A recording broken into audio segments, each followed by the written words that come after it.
From the historic campus of Hillsdale College in Hillsdale, Michigan, where the good, the true, and the beautiful are taught, nurtured, and honored, this is the Radio Free Hillsdale Hour, bringing the activity and education of the college to listeners across the country. Many of these countries are endowed with amazing amount of oil and gas reserves. But under the Biden administration, they actually blocked investments into these sectors, which would allow countries to invest in their own social services needs.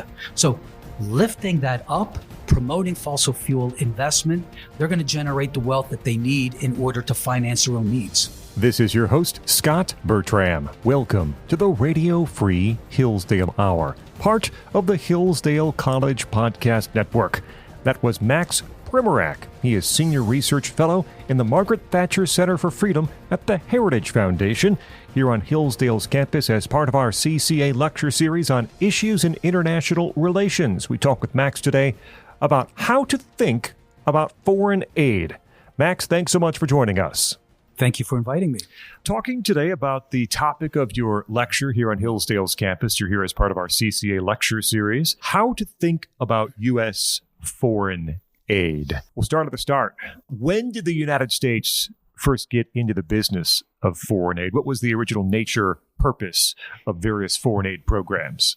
Well, it started after the Second World War and in response to the Soviet threat, especially when the Soviet Union was trying to support Marxist-Leninist insurgencies throughout Africa, Latin America, and Asia. The response was to create the U.S. Agency for International Development in 1961. And what we did was respond to a lot of humanitarian disasters that occurred there, disasters such as floods, droughts, epidemics, things of that sort. It was the belief that if we could respond to these crises, that we would diminish the attraction that the Soviet model had for these countries. And it did a fairly good job. And after the Soviet Union collapsed, it helped integrate the former vassal states of the Soviet Union and Eastern Europe into Euro-Atlantic structures, particularly NATO. And today, they're very strong allies of ours. And so in that regard, it was very successful. Unfortunately, thereafter, it went south. Let's talk about thereafter. How does it evolve, change at that point, and maybe in particular over the past decade or so? Well, at that time in the 1990s, for those of us who remember, that was the age when we had the emergence of what was called multiculturalism. It was an attack on our Judeo-Christian ethics that began during the Clinton administration, especially with Hillary Clinton in one of these UN forums where she, for the first time, an American official declared that sexual and reproductive rights or abortions were international rights. And that broke with the global consensus at the time that our rights come from natural law. And so that was a significant thing.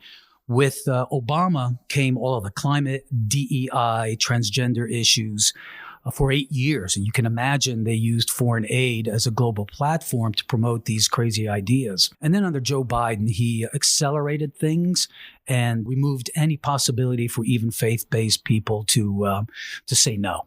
We hear earlier this year about some of the problems inside U.S. aid where some of this foreign aid is handed out.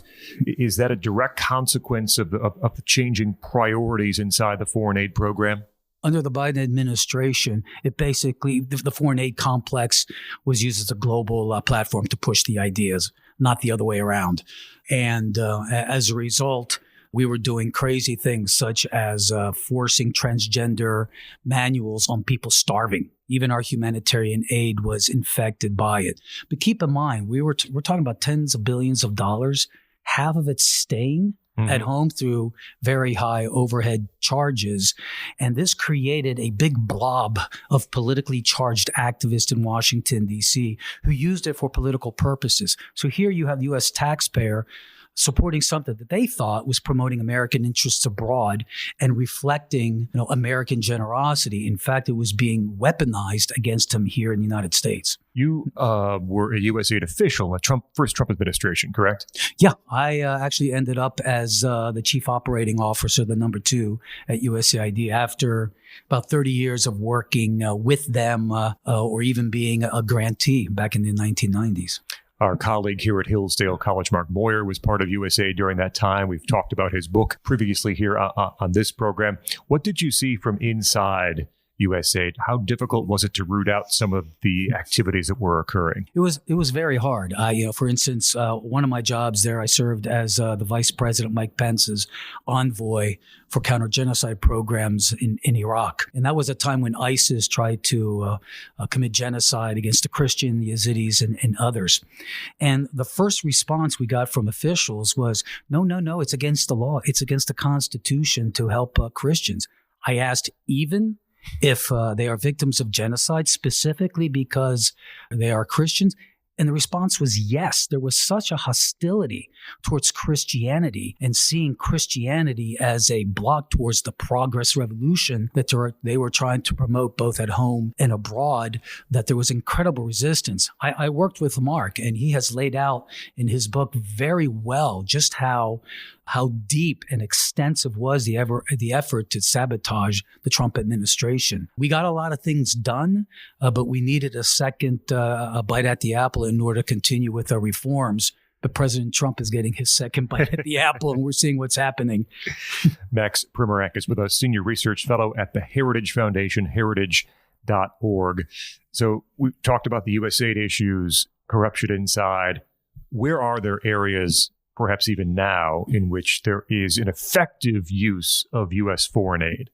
Well, we've seen the president has dismantled USAID, and he has slashed foreign aid, and he's cut off UN agencies. And I think that's very important because we can't make any reforms unless we change the political sociology of the industry. There are going to be things like responding to humanitarian disasters, which we have to do. There's issue of migration, and many of these countries, their economies don't work. We're at war, they're at war, and that prompts millions of people to leave.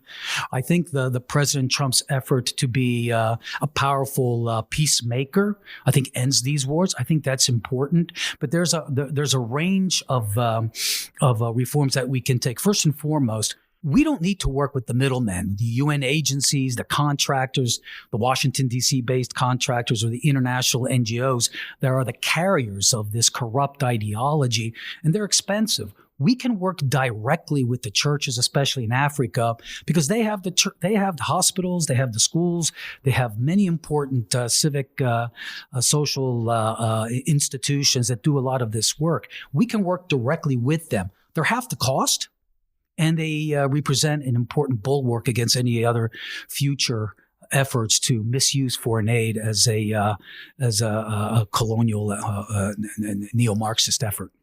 Are we at all an outlier in terms of how the country, at least historically, has used and thought of foreign aid? When we look at China or Russia or other countries, how do they see their use of foreign aid? Well, we see our national interest through the lens of a Judeo-Christian ethic. Love thy neighbor. And so the way that we defined our national interest is going to be informed by that. And so in many regards, the work that we have historically done reflects the work that churches have been doing all over the world, these charitable efforts through our missionaries, church activities, volunteers. And so there's a natural correspondence between what we do abroad and who we are as a people. That's not communist China. That's not dictatorial Russia. Their concept of national interest has nothing to do with the Judeo-Christian ethic. It's atheist. It's all about power. It's about exploitation. And if they have to kill as many people as possible, they will do that.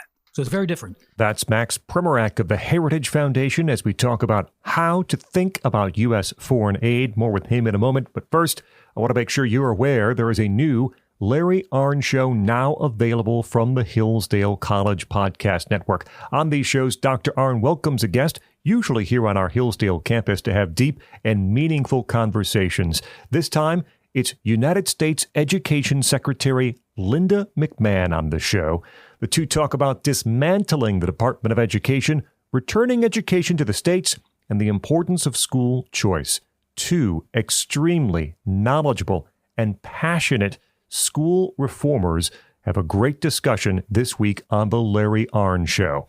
Find it at podcast.hillsdale.edu. You can also find it on YouTube And of course, via Spotify, Apple Podcasts, and elsewhere, subscribe so you never miss an episode of The Larry Arnn Show, this time with Secretary of Education Linda McMahon on the Hillsdale College Podcast Network. We continue now with Max Primorac of the Heritage Foundation on Hillsdale's campus for our CCA lecture series. He's Senior Research Fellow in the Margaret Thatcher Center for Freedom at the Heritage Foundation.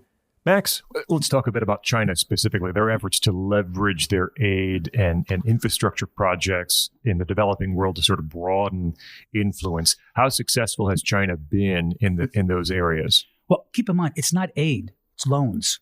I mean, what we provide is free money. Mm-hmm. We're not asking people to pay us back when we provide them emergency food, when response to their epidemics, when they need help from a variety of issues. The Chinese give loans, and loans that in many instances are not going to be paid back, and they leverage that in order to gain geostrategic advantage, such as we finance this port. You can't pay back the loan. We're going to use it as a port for the communist Chinese Navy. And so it's very different. I think initially, the developing countries were very responsive to it. It was money. They needed money for infrastructure. But now they've seen the way that these loans have been exploited. Especially Africans have seen how the Chinese are rabidly racist. They see how they corrupt their officials. They don't observe any kind of international labor standards, environmental standards, and the quality of the work that they do on these mega projects is very poor. Mm-hmm. So I think their stature around the world has dropped, but it's an opportunity for the United States to change the way that we do things. And instead of relying on foreign aid, and as we know, international welfare is going to work as effectively as domestic welfare does. It's by mobilizing the billions and billions of, if not trillions of capital that we have available here in America and in our allies to find ways to build up these countries' economies. Welfare doesn't create wealth. Investment and increased trade does. So that's really an opportunity for us with the Trump administration. And they're actually moving in that direction. Talking with Max Primorac. He is Senior Research Fellow at the Margaret Thatcher Center for Freedom at the Heritage Foundation, heritage.org, speaking about how to think about U.S. foreign aid. When some of the USAID programs were ended earlier this year, we heard a lot of people, some people saying, well, it doesn't cost much. We can save lives if we spend pennies a day on X or Y. And the response in some quarters was, well, are we the only country on earth who can do this? Will someone else step up and not help if it only costs pennies a day to do X, Y, or Z? So has our approach to foreign aid, our generosity, dissuaded other countries with wealth from offering their own forms of assistance in these areas? Well, it begs the question, spending money on what and what the results have been. So it seems the more that we spend on foreign aid, the more poverty there is.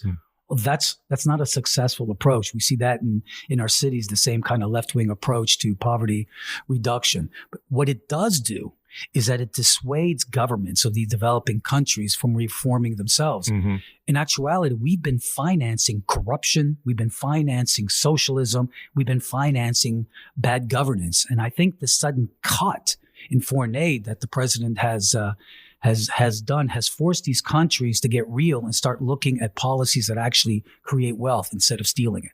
So what measure should we use to determine if our foreign aid is working, is effective? What does success look like? I think the president and especially our Secretary of State, Marco Rubio, has laid out clear markers. When we spend foreign aid and do programs, they must be in our national interest, and they must reflect our American values. And I think those are very simple. For instance, some of the largest recipients of foreign aid have been providing access to the Chinese Navy and conducting joint military exercises. There's been a lot of people saying, oh, if we don't continue doing this, China's going to win. But 19 of the top 20 members of the Belt and Road Initiative of Communist China receive U.S. aid. So it's irrelevant. And some of the biggest recipients of aid, like South Africa, have been hosting Chinese naval forces and joint military exercises that do extreme strategic harm to our global interests. So the way that we've been doing it simply is not working. We need another approach. Is there an opportunity here to reset U.S. foreign aid in a way that can't necessarily be immediately reversed by a subsequent administration? Now, I think this points to the issue of political sociology, as I mentioned earlier. And where do we recruit the next generations of people working in this industry? If we continue to recruit them from these elite universities that are all captured by the left, we're simply going to get more people to do the same thing. It's time to change our recruiting. We have thousands and thousands of people who have international experience in the very foreign aid areas that we're financing with their churches. We need to recruit from those places. We need to recruit from universities that actually believe in the American project, such as here at Hillsdale College. So I think it's going to be very important that we immediately focus on changing the political sociology of the industry. But at the same time, we cut out this woke middle. We defund the left. It will be very hard for them to reconstitute afterwards. Are there 2 or 3 particular areas, countries, where you think an effective use of United States foreign aid can make a real difference and be a benefit not just to the receiving country, entity, but also to America? There are countries in Africa, for instance, Kenya. I've been there. They're some of the most impressive people you'll ever meet. All of them speak multiple languages. They work so hard because the situation is very tough. And you see the Africans who come here to the United States as immigrants, they are the best performing groups in America, immigrant or not. So I think there are countries like Kenya and others that need encouragement to change the policies of their government that simply don't work. Socialism doesn't work, whether it's here or elsewhere. I think that this holding back of investment in fossil fuel investments, and many of these countries are endowed with amazing amount of oil and gas reserves. Mm-hmm. But under the Biden administration, they actually blocked investments into these sectors, which would allow countries to invest in their own social services needs. So lifting that up, promoting fossil fuel investment, they're going to generate the wealth that they need in order to finance their own needs.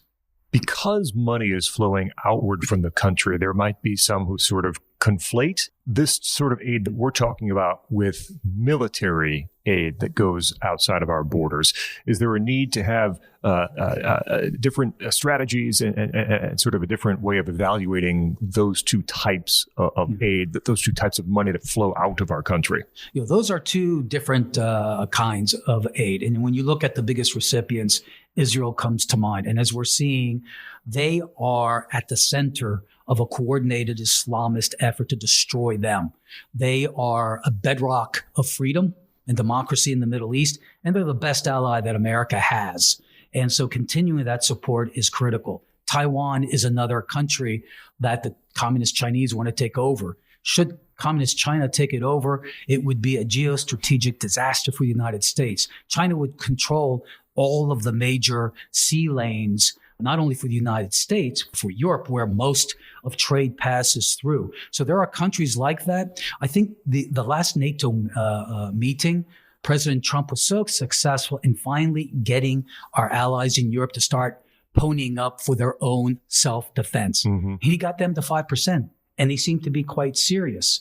If they believe that Russia is an existential threat to their freedom, which I believe, then you're going to spend for your military needs. Now, countries like the Baltic states and Poland have done so, but you have some backsliders in Germany and in France and especially Spain.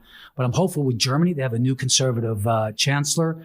So yeah, military aid is a completely different animal. We need to continue it. It's in our direct strategic interests. And what it comes back to is, again, what is also in our interest, right? Whether it is military, whether it is the foreign aid we've talked mostly about today, the ability to leverage that source of our power into benefits, not just for the recipient, but also for us. Yeah, it is enlightened interest because of who we are as a Christian people, but it's in our interest. We live in the real world. Heaven is afterwards.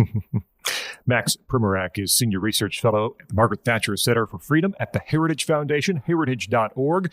His lecture here on Hillsdale's campus, How to Think About U.S.-Russian aid. You'll be able to see that at the Freedom Library page at Hillsdale College, hillsdale.edu. Search for Freedom Library. Max, thanks so much for joining us here today on the Radio Free Hillsdale Hour. Thank you. Up next, Christopher Heckel from Hillsdale's Biology Department joins us. We'll discuss all kinds of invasive plant species found across the country. I'm Scot Bertram. This is the Radio Free Hillsdale Hour.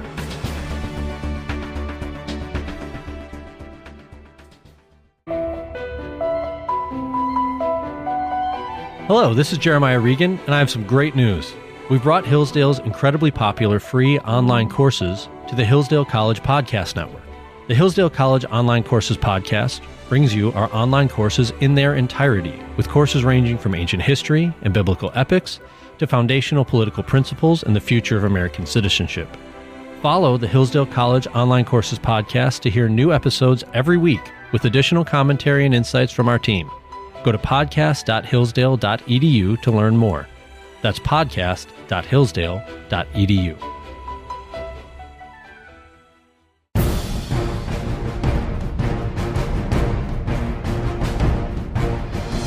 Welcome back to the Radio Free Hillsdale Hour. I'm Scot Bertram. Be sure to check out the Hillsdale College Podcast Network at podcast.hillsdale.edu or wherever you find your audio. Find your new favorite show and be sure to subscribe via Apple Podcasts or Spotify. We're joined by Dr. Christopher Heckel. He is Associate Professor of Biology here at Hillsdale College. Dr. Heckel, thanks for joining us. Thanks for having me here. Talking today about invasive plants in the United States and a little about the damage, the consequences, maybe what we should know about them. What qualifies a plant as invasive and not just non-native to an area?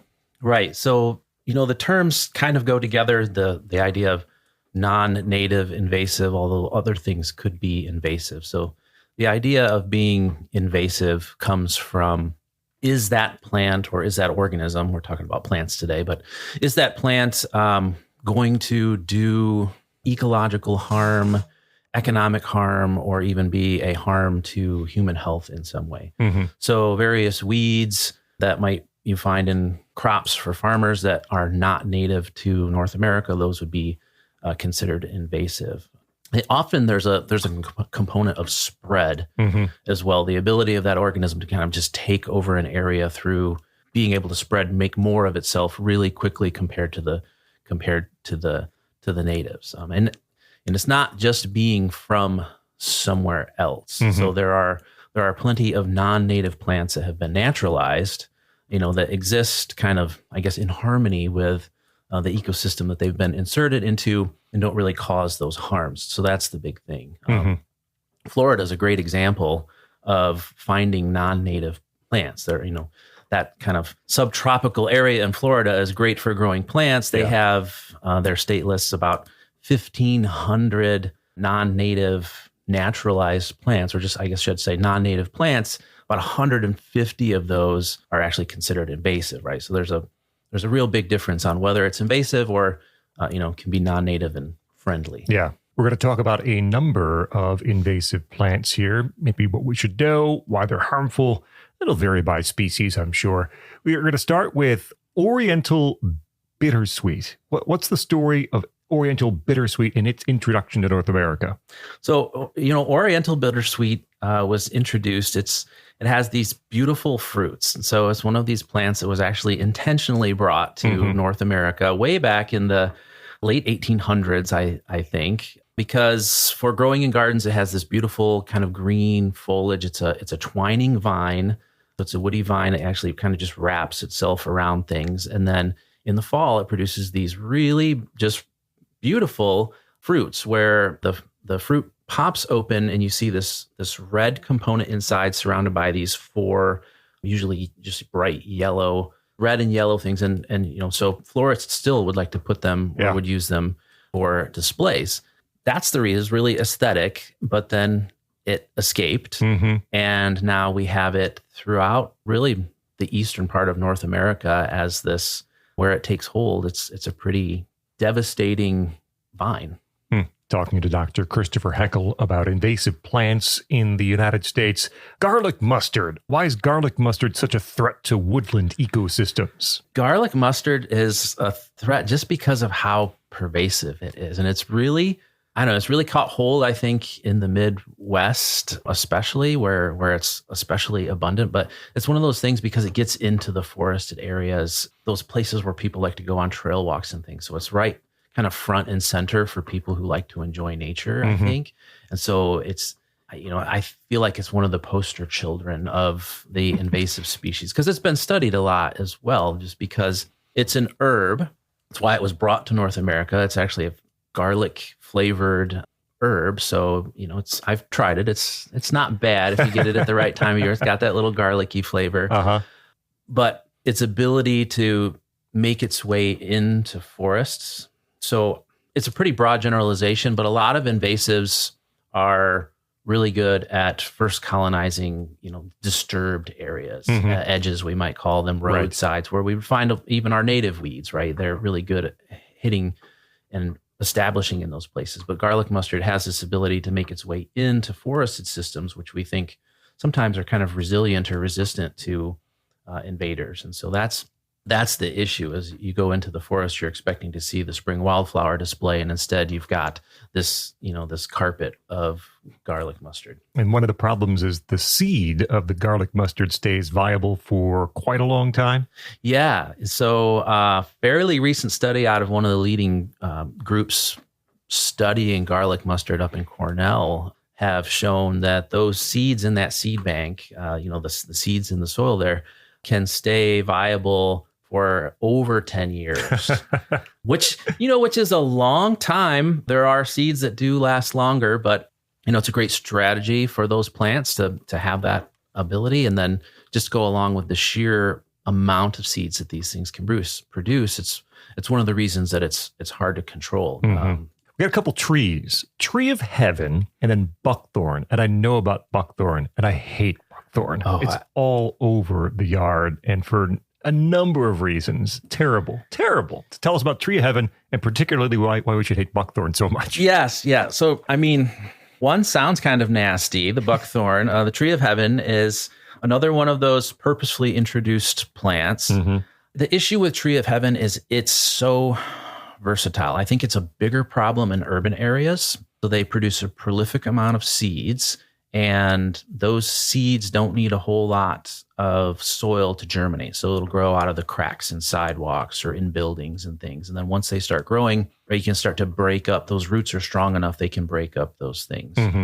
In rural areas, we do have tree of heaven around here. I think it's harder for most people to kind of recognize it and or just see that, that's kind of out of place because it looks pretty similar to some of our native trees. So I would think most people, if they're not looking real close, would take a sea tree of heaven and say, that's a walnut tree or it's a staghorn sumac because they both have these long pinnately compound leaves on them. But the flowers are very different.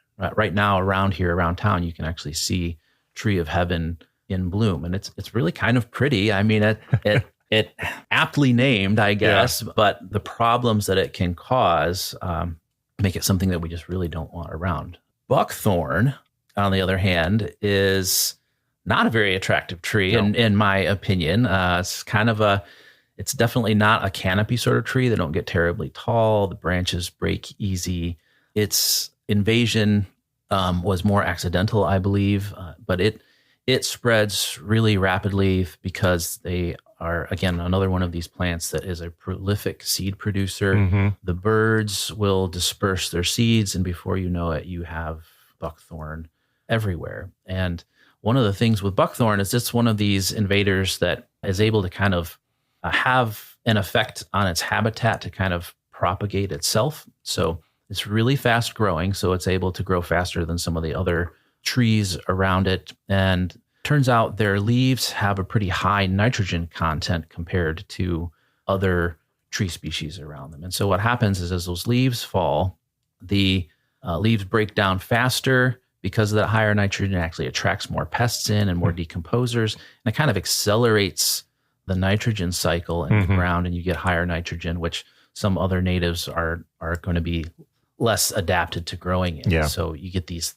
thickets, buckthorn, and it's really difficult to deal with. Well, you've got to cut it down, and again, you've got to treat it with herbicide. And unfortunately, it's a big problem because it's such a good colonizing plant. The seeds get dispersed. It's a nightmare for land managers who are trying to keep grasslands and shrubby areas intact because the birds bring those seeds in, and it's a constant battle. Yeah. Purple loosestrife is beautiful, as are many of these invasive species. So what makes it so dangerous?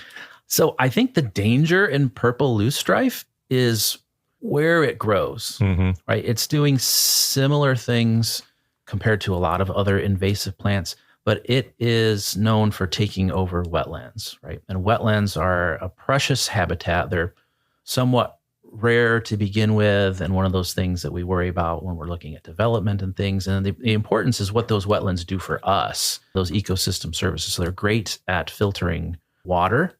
And part of that ability of those wetlands to do that is because of, the diversity of plants using nutrients in different ways. And so when you have purple loosestrife, it's such a strong competitor. It spreads through the rhizomes. So when the stems break, they'll just make more. It's a prolific seed producer. All of a sudden, you've got this monoculture, stand of a swamp of pure purple. And yeah, it is beautiful, right? But it's having detrimental effect on what that wetland can do as providing ecosystem services. Apparently the waterfowl don't like to nest in there or use it as habitat as well. So it just kind of really degenerates those wetland habitats. Talking with Dr. Christopher Heckel from Hillsdale's biology department about invasive plants in the U.S. This one is named for our neighbor above, Canada thistle. How did Canada thistle become such a widespread nuisance across the continent? Oh, it is a nuisance too. I have this on our little homestead, and it is a bear. So I didn't really know the story about this before coming in. This is one of the probably invaders that has been here the longest. So Canada thistle, like most thistles, right, has this rosette that grows up, up to 3-4 feet tall.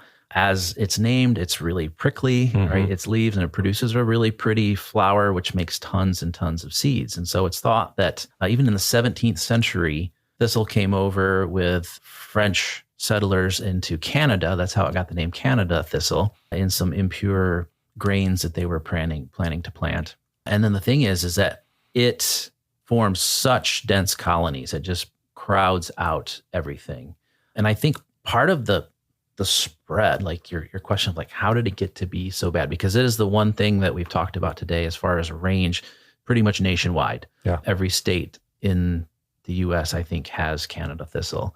It comes down to its ability at being good at, growing in those disturbed places. And part of it comes a little bit from our agricultural practices too. So one of the things I was learning was when our farmers leave fields kind of open after harvest without planting any cover crops or anything like that, that's kind of the in sometimes for these thistle seeds to take hold. And then unlike some things like garlic mustard, which is a biennial and doesn't have a long life cycle, Canada thistle is actually perennial. And so it has a big taproot system. And, we fight it in our garden. If you don't pull the entire root up, when you're pulling weeds, it's going to resprout, and so that's the real problem. It's really so hard to deal with because the real conventional strategies for dealing with a noxious weed like that just don't. It takes some real effort. That's from Canada. We got to go overseas for the next couple of entries, including Japanese knotweed, which is destructive to natural habitats, destructive to infrastructure. What's the story with Japanese knotweed? Japanese knotweed is one of a collective group of invaders that are knotweeds.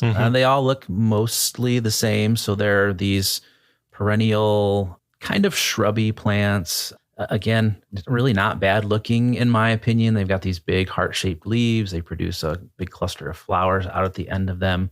But they, again, in urban areas have such a deep root system. So they have a big taproot system. So they go down and can get into people's sewer systems, break into, ruin your drain fields, those sorts of things. And that's just the taproot that's going straight down. They also have a really extensive rhizome system, which is just underground. Rhizomes are modified stems that plants sprout from. These rhizomes can reach up to 65 feet, and that's where all the clones come from. And so that's how these things dominate, is spread underground. They start to sprout up, and before you know it, you've got this just dense thicket of things. And so in the urban areas, it's really just kind of about the sheer biomass and being able to break up sidewalks and roads and crack into buildings.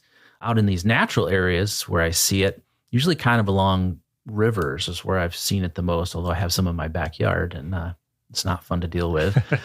But the issue there is along streams where these get so thick, it's actually kind of pushing the trees back. And by trees not being near to the streams, it's got an effect on that stream ecosystem. Yeah. So it's not just terrestrial, but it's having an aquatic effect. Water temperature. Water temperature. Yep. There's no shade. There's no leaf litter inputs, which are what a lot of those base of the food chain invertebrates need to feed on. And so, again, it's those cascading consequences of these things. And then Japanese honeysuckle. Why has it been so successful at spreading across the U.S., and why should we be afraid of that one? Japanese honeysuckle is another intentionally introduced one. It's very pretty, used for ground cover. This one I actually studied as part of my master's research, and its success comes from it. Unlike some of the other honeysuckles we have, we have a mixture of honeysuckles that are invasive, that are both kind of shrubby and or vines. But the invasive Japanese honeysuckle really gets its power from that ability to creep and spread as a herbaceous perennial. It's not herbaceous, but perennial vine, right? So they first tend to take hold in those disturbed areas, and then kind of like the garlic mustard, will just start to vine their way into the forest and steal nutrients away from other plants that are in the forest. And I've seen the forested honeysuckle invasions, and what's odd is that it really doesn't look impressive like some of these other things that form these dense monocultures. But when you really start looking and taking measurements of it, you realize, this is everywhere. It just is under the leaf litter. The vines are everywhere, and you have this network of things that are really just stealing nutrients away from all of the native plants. Speaking of being everywhere, we close our tour with one of the more well-known plants on our list. There was a comic strip that was named after it for some years. I don't know if it's still around. Has a reputation as the vine that ate the South. Kudzu. So what's that all about? And is it still a problem? Is it still spreading down south? So kudzu, actually another one that I studied in my master's research. Kudzu, the vine that ate the South, is a really interesting one because it was intentionally planted for a couple of reasons. It grows so fast that it was used to prevent soil erosion. Then it kind of turned out that really wasn't working. They don't have the fine root system for that. And so then they thought, this would be great food for cattle or things. That didn't turn out to be so great either.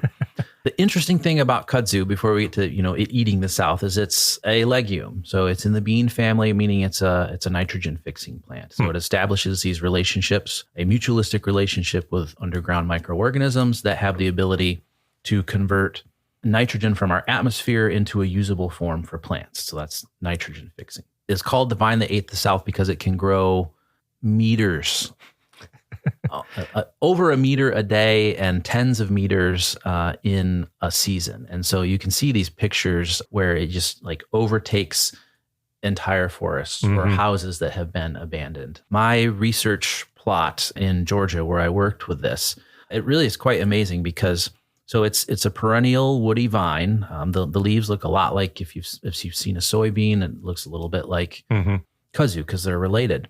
But in the spring and winter, when that's died back, you just have this big brown gray dead area where all the vines are. And then the spring hits, and all of a sudden, right, you can't see anything except for kudzu leaves. And I could walk through this ravine where I was working, and it was waist deep in kudzu vine.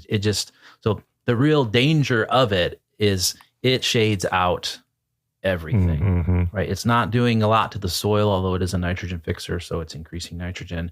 But just by pure force of biomass, it's shading things out. It is still spreading, perhaps not at the rate that it was once thought to be spreading, but it is expanding its range in the U.S., moving westward. The other interesting thing or scary thing is that now, I know this isn't a plant, but I was just learning in 2017, anyway, there's kudzu bug. So kudzu is from Asia. The bug that feeds on kudzu in Asia has somehow managed to hitch a ride over to the U.S., first discovered in Georgia, feeding on kudzu. And then the scary thing about kudzu bug, and that's always been in kind of researching using a bug to control these, have it as a biocontrol, is the close relationship, but how closely related kudzu is to a major crop plant like soybean. And so this kudzu bug has made it to the U.S. It's like, oh, there's kudzu, but hey, there's also soybean here. And it's really causing some problems for soybean growers in the South. As we conclude our conversation about invasive plants, are there any success stories in controlling or even removing invasive plants through the decades?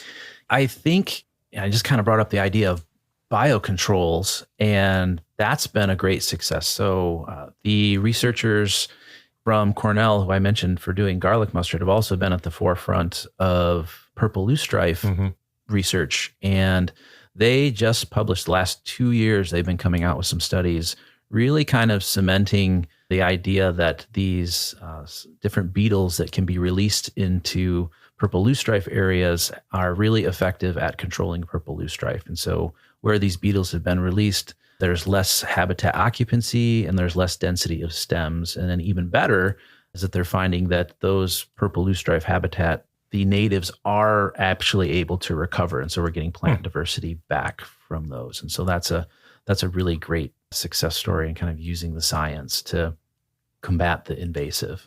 Dr. Christopher Heckel is Associate Professor of Biology here at Hillsdale College as we talk today about invasive plants across the U.S. Dr. Heckel, thanks so much for joining us here on the Radio Free Hillsdale Hour. Oh, thanks for having me, Scott. That will wrap up this edition of the Radio Free Hillsdale Hour. Our thanks to Max Primorac of the Heritage Foundation and Christopher Heckel from Hillsdale's Biology Department. Remember, you can hear new episodes every week on this station. You also can find extended versions of some of our interviews or listen anytime to the podcast. Find it at podcast.hillsdale.edu or wherever you get your audio. Until next week, I'm Scot Bertram, and this has been the Radio Free Hillsdale Hour.